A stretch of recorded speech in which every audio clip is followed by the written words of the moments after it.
Hello everyone, welcome back to Webtech Tutorial. In today's video, I'm going to show you how to blur a video on Canva. So without wasting much of our time, let's dive into the video. Open the Canva application and log into your Canva account if necessary. Now, once you're inside the main homepage of Canva, go ahead and open up a video project of yours or simply upload a video from your library.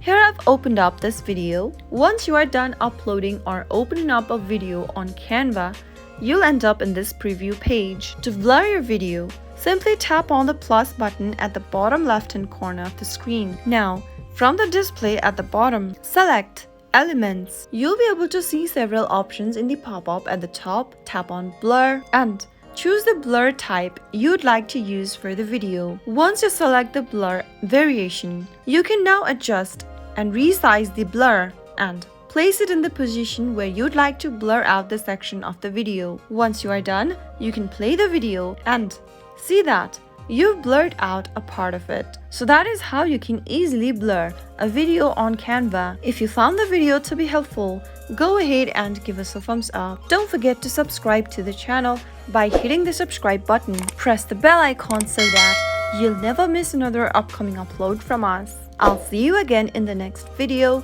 Goodbye till then.